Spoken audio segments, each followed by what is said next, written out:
Okay जी, good afternoon. तो आज अपना जो सैशन है वो है सैयद वंश ਨਾਲ ਰਿਲੇਟਡ सैयद ਡਾਇਨੈਸਟੀ ਦੇ ਨਾਲ ਰਿਲੇਟਡ। तो सैयद वंश ਦੀ ਅੱਜ ਆਪਾਂ ਗੱਲ ਕਰਾਂਗੇ ਔਰ ਇਹ ਸੈयद वंश जो है ਇਹ ਦਿੱਲੀ ਸਲਤਨਤ ਦਾ ਮੈਡੀਵਲ ਹਿਸਟਰੀ ਦੇ ਵਿੱਚ ਜੋ ਦਿੱਲੀ ਸਲਤਨਤ ਹੈ ਉਸ ਦਾ ਜਿਹੜਾ ਹੈਗਾ ਉਹ फोर्थ वंश है, मतलब चौथी डायनेस्टी है। ठीक है, फोर्थ डायनेस्टी है जिसनों आपां डिस्कस जेड़ा हैगा वो करना। छोटी डायनेस्टी है, बहुत ज्यादा इंपॉर्टेंट ये डायनेस्टी नहीं हैगी, लेकिन फिर भी आपां इसनों पढ़ के तां जाना ही है। तो शुरू करते हैं। देखो, तुगलक वंश तो बाद जो डायनेस्टी आंदी है वो सैयद वंश। सैयद वंश जिसका टाइम पीरियड 1414 तो लैके 1452 ईस्वी तक का समा जिहड़ा है ਇਹ ਦੱਸਿਆ ਜਾਂਦਾ ਹੈ। ਔਰ ਸੈयद वंश ਦੇ ਸੰਸਥਾਪਕ ਦੀ ਗੱਲ ਕਰੀਏ ਤਾਂ ਉਹ ਖਿਜ਼ਰ ਖਾਨ ਸੀਗੇ। ਖਿਜ਼ਰ ਖਾਨ ਜਿਨ੍ਹਾਂ ਦਾ ਟਾਈਮ ਪੀਰੀਅਡ 1414 ਤੋਂ ਲੈ ਕੇ 1421 ਤੱਕ ਦਾ ਇਹ ਟਾਈਮ ਪੀਰੀਅਡ ਮੈਂਸ਼ਨ ਕੀਤਾ ਜਾਂਦਾ। ਖਿਜ਼ਰ ਖਾਨ ਦੀ ਅਗਰ ਮੈਂ ਉਪਾਧੀ ਦੀ ਗੱਲ ਕਰਾਂ ਤਾਂ ਖਿਜ਼ਰ ਖਾਨ ਇਬਨ ਮਲਿਕ सुलेमान इसका पूरा नाम है। ठीक है, इसका टाइटल कह लो, इसका पूरा नाम कह लो। तो खिजर खान की जो उपाधि की गल करिए तो खिजर खान इबन मलिक सुलेमान दे नाम नाल इसनूं जिहड़ा सीगा ओह जानिया जांदा सीगा। जिस समय दिल्ली का सुल्तान नसीरुद्दीन मुहम्मद या दौलत खान लोधी सी, आपां ये दोनों स्टोरीज पढ़ चुके हैं कि इसने डायरेक्टली नसीरुद्दीन मुहम्मद नूं मारिया या इसने दौलत खान नूं मारिया। तो मैं दोनों स्टोरीज लिखिया, इस करके मैं इत्थे जा पाता। ठीक है, कुछ समय ਲਈ दौलत खान लोधी, अगर ਆਪਾਂ दूसरी स्टोरी की गल करिए तो दौलत खान लोधी कुछ समय ਲਈ सुल्तान बनता है। तो इस दे विच की होया कि खिजर खान ने इन्हां विचों कतल किया, जाके नसीरुद्दीन महमूद दा या दौलत खान लोधी नूं मारिया, क्योंकि उस समय यह मुल्तान दा गवर्नर सीगा। तुहानूं याद होएगा 1398 ਦੇ ਵਿੱਚ मैं तुहानूं दस्सिया सी कि 1398 ਦੇ ਵਿੱਚ तैमूर दा हमला हुंदा है। तैमूर दा हमला बहुत इंपॉर्टेंट क्वेश्चन है। तैमूर दा हमला भारत ते 1398 ਵਿੱਚ ਹੋਇਆ और इसने तैमूर दे हमले तो बाद दिल्ली सल्तनत काफी नुकसानी गई। और एक स्टोरी के अकॉर्डिंग तैमूर दा गवर्नर सीगा ये। ठीक है, तैमूर दा गवर्नर सी, जिसनूं आप तां तैमूर वापस गया चला, लेकिन इस खिजर खान नूं जिहड़ा सीगा वो गवर्नर नियुक्त करके गया सी मुल्तान दा। हालांकि मुल्तान, पंजाब, दीपालपुर कई एरिए दे विच एक गवर्नर के रूप में पदवी संभाली है किने, खिजर खान ने। तो खिजर खान ने दौलत खान लोधी ते आक्रमण किया। अगर आप इस स्टोरी की गल करिए कि नसीरुद्दीन मुहम्मद तो बाद कुछ समय लिए दौलत खान लोधी दिल्ली सल्तनत दे विच गद्दी ते बैठदा है, तो खिजर खान ने दौलत खान ते आक्रमण किया ते उसनूं हिसारे फरोजा दे विच कहंदे ने कि कैद किया। हिसारे फरोजा दे विच उसनूं जिहड़ा सीगा ओह कैद कर लिया सीगा। और खिजर खान जो कि मुल्तान दे नाल नाल मैं तुहानूं दस्सिया ना कि मुल्तान दा गवर्नर सी, और मुल्तान दे नाल नाल लाहौर, पंजाब अते दीपालपुर दा भी एक गवर्नर सी। लेकिन हुण जिस समय इसने दौलत खान लोधी नूं डिफीट किया तो दिल्ली ते इसने कब्जा किया और दिल्ली दे विच एक नवे वंश की जिहड़ी है वो शुरुआत की जाती है। तो ये जो दिल्ली दे विच जो वंश की स्थापना हुई वो है सैयद वंश। ठीक है, और ये फोर्थ डायनेस्टी के रूप में अपने सामने आता है। दिल्ली सल्तनत की चौथी डायनेस्टी के रूप में सैयद वंश की आप गल करांगे। अगर आप सैयद की गल करिए तो एक्चुअल दे विच सैयद हुंदे कौन है? सैयद जिहड़े आ वो हजरत मुहम्मद की पुत्री सी फातिमा बीवी, उसकी अपने आप नूं संतान समझदे हैं। उसके अपने आप नूं संतान जिहड़े हैगे आ वो समझदे हैं। ठीक है, तो ये पॉइंट तुसीं याद रखना है। तो एक तरह नाल ये धार्मिक आगुआं दे रूप में या धार्मिक जिहड़े व्यक्तियों के रूप में डिवेलप होंदे हैं। लेकिन इस समय यही कारण है कि ये डायनेस्टी बहुत ज्यादा जिहड़ा सर्वाइव नहीं कर पाएगी। ठीक है, खिजर खान ने देखो हुण आपां नूं पता है कि जो खिजर खान है वो तैमूर दे गवर्नर के रूप में काम करता। अगर आपां उस स्टोरी की गल करते हैं तैमूर वाले दी, तो एक खिजर खान ने जदों ये दिल्ली ते काबज होया तो दिल्ली दे विच ये गद्दी हासिल कर सकता सी, दिल्ली का सुल्तान बन सकता सी। पर नहीं, खिजर खान ने कदे भी अपनी उपाधि नहीं रखी सुल्तान दी। अगर इसने सुल्तान की उपाधि नहीं रखी तो यदा मतलब ये दिल्ली का सुल्तान उस लैवल ते नहीं बनया जिस लैवल ते आपां कहिए कि इंडिपेंडेंटली एक सुल्तान के रूप में सैयद वंश के पहले राजे के रूप में काम करता है। अच्छा ऐसा क्यों? क्योंकि खिज़र खान चाਹੁੰਦਾ ਸੀਗਾ कि भी मैं कदे भी सुल्तान नहीं बनांगा, मेरा सुल्तान ਤਾਂ तैमूर है और तैमूर ਦੇ ਬਿਹਾਫ ਤੇ मैं दिल्ली ਤੇ ਕੰਟਰੋਲ ਕਰਦਾ ਪਿਆ।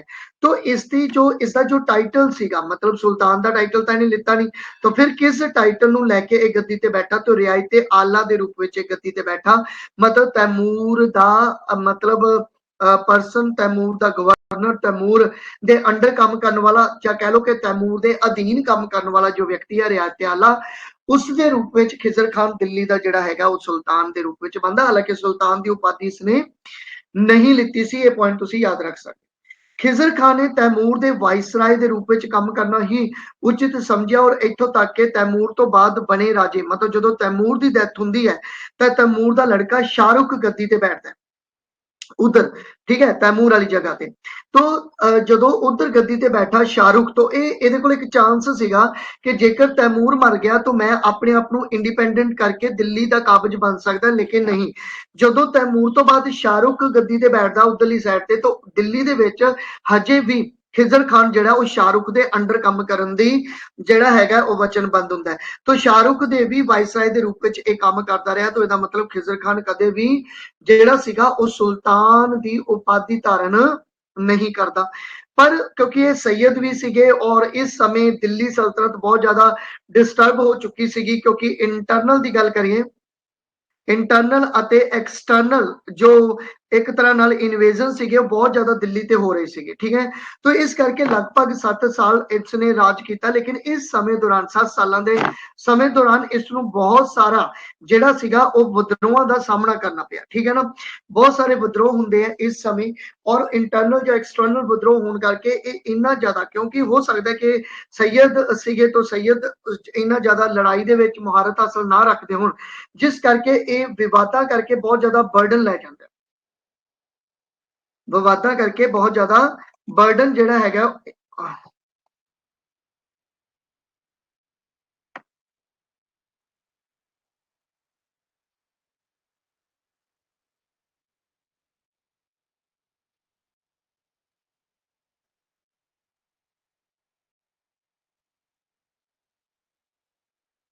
Wait for some minute. Okay, हाँ। तो मतलब विद्रोह होने करके बहुत ज्यादा टेंशन लै गया, ठीक है। तो बीमार पै गया, टेंशन करके बहुत ज्यादा बीमार पै जाता है और इसकी डेथ हो जाती है।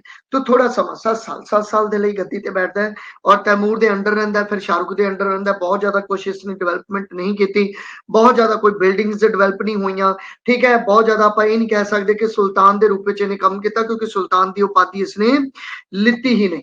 उस तो बाद ਹੁਣ खिजर खान तो बाद जो राजा बनया वो बनया जी अपने कोले जो सुल्तान की उपाधि भी धारण करता है उसनों बोलते ने जी अपने कोले मुबारक शाह।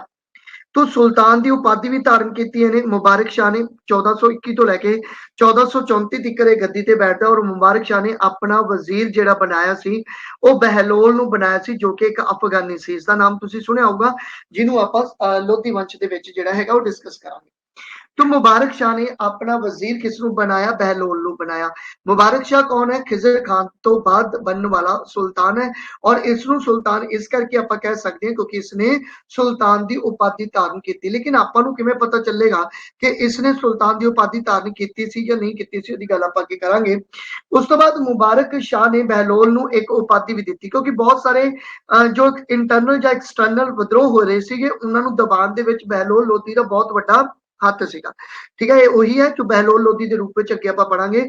तो बहलोल का बहुत बड़ा हथ सी इन्हां विद्रोहां नूं खत्म करने लई। यही कारण है कि मुबारक शाह ने बहलोल नूं एक उपाधि दित्ती सीगी खाने खाना दी। तो बहलोल लोधी नूं लोधी के रूप में आपां पढ़ांगे अगे, लेकिन इत्थे अगर मैं कल्ला बहलोल या बहलोल लोधी बोलूंगा तो गल इक्को होएगी। चंगा, खाने खाना दी उपाधि इसने धारण की।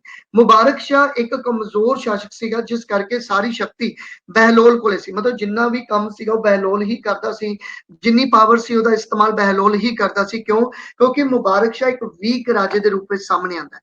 हुण मैं तुहानूं कहा कि आपां नूं किवें पता लग्या कि सुल्तान बनिया। देखो मुबारक शाह ने जिहड़ा सी वो खुतबा पढ़िया सी। तुहानूं पता है कि शुक्रवार वाले दिन शुक्रवार वाले दिन मस्जिद ਜਾਂ ਮਸਜਿਦ ਦੇ ਵਿੱਚ ਇਹ ਜਿਹੜਾ ਹੈਗਾ ਇੱਕ ਲੈਟਰ ਇੱਕ ਖੁਤਬਾ ਜਿਹੜਾ ਸੀਗਾ ਉਹ ਰੀਡ ਕੀਤਾ ਜਾਂਦਾ ਔਰ ਖੁਤਬਾ ਹਮੇਸ਼ਾ ਹੀ ਜਿਹੜਾ ਅਨਾਉਂਸ ਕੀਤਾ ਜਾਂਦਾ ਉਹ ਰਾਜੇ ਦੁਆਰਾ ਹੀ ਕੀਤਾ ਜਾਂਦਾ ਸੁਲਤਾਨ ਦੁਆਰਾ ਹੀ ਕੀਤਾ ਜਾਂਦਾ ਮਤਲਬ ਜੋ ਸੁਲਤਾਨ ਹੋਏਗਾ ਖੁਤਬੇ ਦਾ ਸੰਬੰਧ ਉਸ ਦੇ ਨਾਲ ਹੀ ਹੋਏਗਾ ਤੇ ਇਹਦਾ ਮਤਲਬ इसने खुतबा पढ़िया तो मुबारक शाह ने सुल्तान की उपाधि इत्थों पता चलता है कि इसने धारण जिहड़ी सीगी ओह कीती सीगी इसने अपने सिक्कियां ते भी अपनियां उपाधियां जिहड़ियां सी ओह लिखवाइयां जिवें सुल्तान अते शाह की उपाधि इहनूं दित्ती गई सी तो इत्थे याद रखना शाह की उपाधि भी मुबारक शाह इसकी उपाधि भी जिहड़ी सीगी ਉਹ ਸੀ ਔਰ ਕੁਆਇਨਸ ਤੇ ਜਿਹੜੀ ਸੀ ਸਿੱਕਿਆਂ ਤੇ ਲਿਖੀ ਗਈ ਸੀ ਹਾਲਾਂਕਿ ਇਸ ਸਮੇਂ ਕੁਆਇਨ ਜਿਹੜੇ ਸੀਗੇ ਉਹ ਬਹੁਤ ਜ਼ਿਆਦਾ ਸਸਤੀਆਂ ਧਾਤਾਂ ਦੇ ਬਣਨ ਲੱਗੇ ਸੀ ਕਿਉਂਕਿ ਡਿਕਲਾਈਨ ਜਿਹੜਾ ਤੁਸੀਂ ਕਹਿ ਸਕਦੇ ਹੋ ਕਿ ਸ਼ੁਰੂ ਹੋ ਗਿਆ ਸੀਗਾ इसने अपने गवर्नर ਨੂੰ एक जगह तो दूसरी जगह बदलना शुरू करता क्यों क्योंकि देखो इंटरनल एक्सटर्नल विद्रोह करके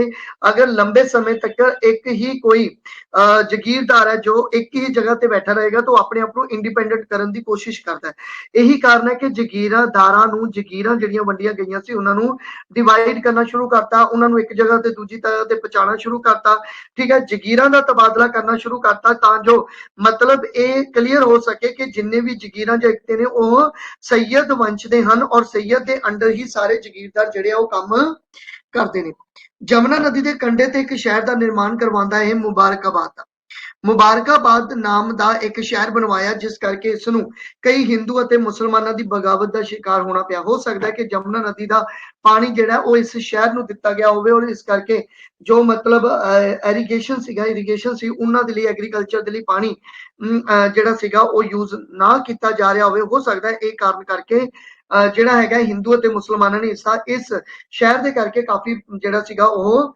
ਬਗਾਵਤ ਕੀਤੀ ਸੀ इसने कुल 13 साल राज किया पर इस समय दौरान भी अंदरूनी ਅਤੇ ਬਾਹਰੀ ਬਗਾਵਤਾਂ ਬਹੁਤ ਜ਼ਿਆਦਾ ਵਧਣ ਲੱਗੀਆਂ ਜਿਸ ਕਰਕੇ ਇਹ ਵੀ ਜ਼ਿਆਦਾ ਸਮੇਂ ਤੱਕ ਸੁਲਤਾਨ ਜਿਹੜਾ ਸੀ ਉਹ ਨਾ ਬਣ ਸਕਿਆ ਹੁਣ 20 ਫਰਵਰੀ 1434 ਵਿੱਚ ਜਦੋਂ ਇਹ ਮੁਬਾਰਕਾਬਾਦ ਜਾ ਰਿਹਾ ਸੀ ਤਾਂ ਇਸ ਦਾ ਕਤਲ ਕਰ ਦਿੱਤਾ ਜਾਂਦਾ ਹੈ ਇਹਦਾ ਮਤਲਬ ਇੱਥੇ ਇੱਕ ਕਨਸੀਕੁਐਂਸ ਤੁਹਾਨੂੰ ਦੇਖਣ ਨੂੰ ਮਿਲਦੀ ਹੈ ਕਿਸੇ ਨਾ ਕਿਸੇ ਪਰਸਨ ਨੇ ਮਰਵਾਇਆ ਜਾਂ ਮਾਰਿਆ ਠੀਕ ਹੈ ਤਾਂ ਸੈयद ਵੰਸ਼ ਦੇ ਵਿੱਚ ਵੀ ਤੁਹਾਨੂੰ ਇਹ ਕਨਸੈਪਟ ਦੇਖਣ ਨੂੰ ਮਿਲੇਗਾ तो दूसरा राजा खत्म हो जाता है तो उस तो बाद हो तो मुबारक शाह तो बाद जो राजा बनया वो कौन बनया तो देखो मुबारक शाह तो बाद सैयद वंश दा जो अगला सुल्तान बनया वो मुहम्मद शाह सैयद बने 1434 तो लैके 1445 तक ਇਹ ਰਿਹਾ और मुबारक शाह ਦੇ ਮਰਨ ਤੋਂ ਬਾਅਦ ਉਸਦੇ ਭਰਾ ਦਾ ਬੇਟਾ ਠੀਕ ਹੈ ਮੁਹੰਮਦ ਸ਼ਾਹ ਸੈयद ਇਹ ਸੁਲਤਾਨ ਬਣਦਾ ਹੈ ਕਿਉਂਕਿ ਮੁਬਾਰਕ ਸ਼ਾਹ ਦਾ ਕੋਈ ਬੇਟਾ नहीं ਸੀਗਾ तो मुहम्मद शाह सैयद बहुत कमजोर सी इसे तरह ही ये भी बहुत ज्यादा कमजोर है मतलब बहुत ज्यादा लड़ाई करनी नहीं चाहता साम्राज की वांगडोर सामना बहुत औखा होया पिया ठीक है इस करके वांगडोर फिर कौन सामदा पिया वही बहलोल सामदा पिया तो बहलोल जिहड़ा हैगा वो अगे इस साम्राज नूं अपने अंडर लैंदा है और जिहड़ा हैगा साम्राज नूं कंट्रोल करदा है इसने बहलोल नूं अपना बेटा भी घोषित किया ठीक है क्योंकि हो सकता है कि बहलोल ने बहुत इंपॉर्टेंट काम किए उन इंटरनल एक्सटर्नल विद्रोहां नूं खत्म किया होवे इस करके अपने कोले अपने मुहम्मद शाह सैयद ने इस नूं अपने बेटे का नाम दिता कि हाँ भी तू मेरा जिहड़ा हैगा वो बेटा जिहड़ा हैगा ਉਹਦੇ ਰੂਪ ਦੇ ਵਿੱਚ ਮੈਂ ਤੈਨੂੰ ਜਿਹੜਾ ਮਾਨਤਾ ਦਿੰਨਾ ਹੈਗਾ ਇਸ ਨੇ ਪਹਿਲੇ 8 ਮਹੀਨਿਆਂ ਦੇ ਸ਼ਾਸਨਕਾਲ ਵਿੱਚ ਇਸ ਵੱਲੋਂ ਸ਼ਕਤੀਆਂ ਦਾ ਇਸਤੇਮਾਲ ਕੀਤਾ ਗਿਆ ਸਰਵਉੱਚ ਸਰਵਾਰ ਉਲ ਮੁਲਕ ਦੁਆਰਾ ਹੁਣ ਇਹ ਕੌਣ ਹੈ ਦੇਖੋ ਧਿਆਨ ਨਾਲ ਸੁਣੋ ਕਿ ਇਹ ਜਿਹੜਾ ਸਰਵਾਰ ਉਲ ਮੁਲਕ ਹੈ ਨਾ ਇੱਕ ਤਰ੍ਹਾਂ ਦਾ ਵਜ਼ੀਰ ਹੈ ਪੀਐਮ ਕਹ ਲੋ ਭਾਵੇਂ ਇਹ ਜੋ ਵਜ਼ੀਰ ਹੈ ਨਾ ਐਕਚੁਅਲ ਦੇ ਵਿੱਚ ਇਹ ਮੁਹੰਮਦ ਸ਼ਾਹ ਠੀਕ ਹੈ सैयद ਦਾ ਵਜ਼ੀਰ ਹੈ ज्यादातर जिन्नी भी वांगडोर है कौन कंट्रोल करी बैठा है बहलोल लोधी लेकिन वजीर दे कोले भी तो पावर बहुत होंदी है तो वजीर इस मुहम्मद शाह सैयद ਨੂੰ कंट्रोल करी बैठा है कि भी तू जो काम करेगा ठीक है मेरे नाल ਜਿਹੜਾ ਹੈਗਾ डिस्कस करके ਜਿਹੜੀ ਕੀਤੀ ਜਾਊਗੀ और ਇਹ ਵੀ ਹੋ ਸਕਦਾ है कि सरवार उल मुल्क ने इस मुहम्मद शाह सैयद ਦੇ ਕਹਿਣ ਤੇ ਇਸ ਮੁਬਾਰਕ ਸ਼ਾਹ ਦਾ ਕਤਲ ਕੀਤਾ ਹੋਵੇ और ਇਸ ਤੋਂ ਬਾਅਦ ਇਹ ਗੱਦੀ ਜਿਹੜੀ ਹੈ ਮੁਹੰਮਦ ਸ਼ਾਹ ਸੈयद ਨੂੰ ਦਿੱਤੀ ਗਈ ਹੋਵੇ और ਮੁਹੰਮਦ ਸ਼ਾਹ ਸੈयद ਜਿਹੜਾ ਸੀ ਉਹ ਇੱਕ ਤਰ੍ਹਾਂ ਨਾਲ ਸਰਵਾਰ ਉਲ ਮੁਲਕ ਦੀ ਕਠਪੁਤਲੀ ਦੇ ਰੂਪ ਵਿੱਚ ਕੰਮ ਕਰਦਾ ਪਿਆ ਹੋਵੇ ਸਰਵਾਰ ਉਲ ਮੁਲਕ ਜਿਹੜਾ ਸੀਗਾ ਉਹ ਗਵਰਨਰ ਸੀਗਾ ਠੀਕ ਹੈ ਮਤਲਬ ਵਜ਼ੀਰ ਪੀਐਮ ਗਵਰਨਰ ਇੱਕੋ ਗੱਲ ਹੁੰਦੀ ਉਸ ਸਮੇਂ ਦੀ ਤਾਂ ਮੁਹੰਮਦ ਸ਼ਾਹ ਸੈयद ਦਾ ਇਹ ਇੱਕ ਤਰ੍ਹਾਂ ਨਾਲ ਗਵਰਨਰ ਦੇ ਰੂਪ ਵਿੱਚ ਜਿਹੜਾ ਹੈਗਾ ਉਹ ਕੰਮ ਕਰਦਾ ਹੈਗਾ ਹੁਣ ਦੇਖੋ ਸਰਵਾਰ ਉਲ ਮੁਲਕ ਨੇ ਆਪਣੇ ਭਰਾਵਾਂ ਅਤੇ ਰਿਸ਼ਤੇਦਾਰਾਂ ਨੂੰ ਨਾ ਉੱਚੀਆਂ ਉੱਚੀਆਂ ਪਦਵੀਆਂ ਤੇ ਨਿਯੁਕਤ ਕਰਵਾਇਆ ਕਿ ਆਉਣ ਵਾਲੇ ਸਮੇਂ ਦੇ ਵਿੱਚ ਜਦੋਂ ਮੈਂ ਕੋਈ ਵਿਦਰੋਹ ਕਰੂੰਗਾ, ਸਰਵਾਰ ਉਲ ਮੁਲਕ ਦੀ ਗੱਲ ਹੈ ਕਿ ਜਦੋਂ ਮੈਂ ਵਿਦਰੋਹ ਕਰੂੰਗਾ ਜਾਂ ਮੈਂ ਆਪਣੇ ਰਾਜੇ ਨੂੰ ਮਾਰੂੰਗਾ ਜਾਂ ਬਹਿਲੋਲ ਲੋਦੀ ਨੂੰ ਖਤਮ ਕਰੂੰਗਾ ਤਾਂ ਉਸ ਸਮੇਂ ਮੇਰਾ ਸਾਥ ਦੇਣ ਦੇ ਲਈ ਮੇਰੀ ਫੈਮਿਲੀ ਹੋਵੇ। ਠੀਕ ਹੈ, ਕਿਉਂਕਿ ਹੋ ਸਕਦਾ ਇਸ ਦੇ ਦਿਮਾਗ ਦੇ ਵਿੱਚ ਚੱਲਦਾ ਪਿਆ ਹੋਵੇ ਕਿ ਇੱਕ ਬਹੁਤ ਕਮਜ਼ੋਰ ਸ਼ਾਸਕ ਨੇ, ਤਾਂ ਇਹਨਾਂ ਨੂੰ ਡਿਫੀਟ ਕਰਕੇ ਇਹਨਾਂ ਨੂੰ ਮਾਰ ਕੇ ਗੱਦੀ ਹਾਸਲ ਕੀਤੀ ਜਾ ਸਕਦੀ ਹੈ ਔਰ ਅੱਗੇ ਚੱਲ ਕੇ ਦਿੱਲੀ ਦਾ ਬਾਦਸ਼ਾਹ ਸੁਲਤਾਨ ਮੈਂ ਬਣ ਸਕਦਾ। ਸਰਵਾਰ ਉਲ ਮੁਲਕ ਦੀ ਗੱਲ ਹੈ। तो सरवार उल मुल्क ने जो क्योंकि ये कोले पावर है, ठीक है, वजीर है, गवर्नर है, तो ये कोले पावर है कि किसी ਨੂੰ ਵੀ मतलब ਜਿਹੜਾ ਉਹ ਜੌਬ ਦੇ ਸਕਦਾ ਹੈ। तो इसने अपने ਭਰਾਵਾਂ ਅਤੇ ਰਿਸ਼ਤੇਦਾਰਾਂ ਨੂੰ ਕਾਫੀ ਉੱਚੀਆਂ ਉੱਚੀਆਂ ਪਦਵੀਆਂ ਤੇ ਨਿਯੁਕਤ ਕਰਵਾਇਆ। ਇਸ ਤੋਂ ਪਤਾ ਚੱਲਿਆ ਐਕਚੁਅਲ ਦੇ ਵਿੱਚ ਕੀ ਹੋਇਆ ਕਿ ਮੁਹੰਮਦ ਸ਼ਾਹ ਸੈयद ਦਾ ਇੱਕ ਨਾ ਸੈਨਿਕ ਹੁੰਦਾ ਸੀਗਾ ਜਿਸ ਦਾ ਨਾਮ ਸੀ ਕਮਾਲ ਉਲ ਮੁਲਕ, ਕਮਾਂਡਰ ਇਨ ਚੀਫ ਕਹਿ ਲਓ, ਸੈਨਿਕ ਕਹਿ ਲਓ। ਆਪਾਂ ਫਿਲਮਾਂ 'ਚ ਵੀ ਦੇਖਿਆ ਕਿ ਅਗਰ ਕੋਈ ਦੁਸ਼ਮਣ ਹੈ, ਅਗਰ ਕਿਸੇ ਵਿਅਕਤੀ ਨੂੰ ਕੋਈ ਬੰਦਾ ਅੰਦਰੋਂ ਅੰਦਰੀ ਖਾਣ ਦੀ ਕੋਸ਼ਿਸ਼ ਕਰਦਾ ਪਿਆ ਕਿਸੇ ਫੈਕਟਰੀ ਨੂੰ, ਤਾਂ ਉਹਦਾ ਕੋਈ ਦੋਸਤ ਵੀ ਹੁੰਦਾ ਜੋ ਇਹ ਦੱਸਦਾ ਹੈ ਕਿ ਵੀ ਇਹ ਬੰਦਾ ਗਲਤ ਹੈ, ਇਸ ਬੰਦੇ ਤੇ ਬਹੁਤ ਜ਼ਿਆਦਾ ਬਲੀਵ ਨਾ ਕਰ। तो उत्थे ही एक बिल्कुल इस सरवार उल मुल्क दे ओपोजिट एक व्यक्ति है कमाल उल मुल्क, और ये दोनों को पता है कि कमाल उल मुल्क को पता है कि सरवार उल मुल्क कोई ना कोई हरकत करेगा, कोई ना कोई गड़बड़ करेगा। और इस सरवार उल मुल्क को भी पता है कि भाई ये जेड़ा मोहम्मद शाह सैयद है ये तो वीक है और मेरे राह दा रोड़ा अगर कोई बनेगा तो कमाल उल मुल्क बनेगा। मतलब मोहम्मद शाह सैयद को अगर कोई दसेगा मेरे बारे या मेरे पोल खोलेगा तो वो कमाल उल मुल्क ही खोल सकता है। तो क्यों ना पहला कमाल उल मुल्क नूं ही मतलब जेड़ा अपने रस्ते तो हटाया जाए, क्योंकि सरवार उल मुल्क उस समय एक वजीर के रूप में काम करता पाया सी। इस करके कमाल उल मुल्क नूं जेड़ा बयानां दे विच एक विद्रोह नूं खत्म करन दे लई सरवार उल मुल्क भेजदा है। सरवार उल मुल्क जेड़ा है वो कमाल उल मुल्क नूं इस करके भी अपने रस्ते तो हटाना चाहता होवे कि भी हाँ ठीक है भी विद्रोह जेड़ा हैगा वो किवें ना किवें जान के वो उत्थे जाऊगा, विद्रोह खत्म करूगा और मैं इसनूं मरवा दूंगा। तो कमाल उल मुल्क नूं मारन दे लई सरवार उल मुल्क एक सेना भेजदा अपनी। एक सेना तो कमाल उल मुल्क दे अंडर हैगी है क्योंकि एक कमांडर है, सेना का कमांडर है, तो अपनी सेना लैके ही जाएगा किसी विद्रोह नूं खत्म करने लई। जो बयानां दे विच एक विद्रोह चलदा पिया उसनूं खत्म करने लई कमाल उल मुल्क अपनी सेना लैके तो जाएगा ही जाएगा। लेकिन सरवार उल मुल्क ने भी ठीक है व्यक्तियों नूं भेजिया कि दाल आके इस कमाल उल मुल्क का कतल किया जाए। ठीक है, लेकिन होया कि इस बारे कमाल उल मुल्क नूं पता सीगा, इसने बयानां दे विद्रोह नूं खत्म किया और कमाल उल मुल्क ने अपनी सेना नूं ऑर्डर दिता कि सरवार उल मुल्क जिहड़ा सीगा वो एक गद्दार है, तो आपां उस ते अटैक करना हुण वापस। ठीक है, मतलब बयानां तो वापस आके इसने अटैक ही सरवार उल मुल्क ते करता। ठीक है, तो इत्थे सरवार उल मुल्क जिहड़ा सीगा उस दा कतल किया जाता है, मतलब उसनूं डिफीट किया जाता है, उसनूं मारिया जाता है और इसका कोई प्रभाव नहीं पैंदा मोहम्मद शाह सैयद ते। मोहम्मद शाह सैयद नूं कोई फर्क नहीं पैंदा कि सरवार उल मुल्क नूं मार दिता गया कमाल उल मुल्क ने और कमाल उल मुल्क नूं मैं मंत्री बना सकदा, तो कोई फर्क नहीं पिया। ठीक है, और मोहम्मद शाह सैयद नूं पता चलिया जदों तो कमाल उल मुल्क नूं इसने अपने मंत्री के रूप में बिठाता। ठीक है, कमाल उल मुल्क नूं उस तो बाद और ये फिर दोबारा वापस अपना सैक्सुअली लाइफ जीन लग गया क्योंकि इस तरह का ही सी मोहम्मद शाह सैयद थोड़ा जिहा ऐश प्रस्ती का जीवन बतीत करता सी, ज्यादातर हरम दे विच रहना पसंद करना और सैक्सुअल लाइफ जिहड़ी आ ड्रिंक शराब और ये सारे कासे दी जिहड़ी सी इहनूं लत सी। तो इत्थे कमाल उल मुल्क नूं मतलब अपना मंत्री बना के ये फिर वापस जिहड़ा हैगा ओह अपनी जिंदगी दे विच जिहड़ा ओह कह लो कि बिजी हो जाता है। तो मोहम्मद शाह सैयद के समय कई विद्रोह हुए क्योंकि कमजोर शासक को देख के हरेक ही कोई विद्रोह करने लई तैयार हो जाता है। तो मोहम्मद शाह सैयद के समय जिन्ने भी विद्रोह होए उन्होंने बहलोल ही रोक रहा सीगा, उन्होंने बहलोल ही प्रॉपर तरीके नाल रोक लिया सी। इस करके दिल्ली नूं बचाउण दे विच बहलोल दा काफी बड़ा रोल जिहड़ा हो रहा।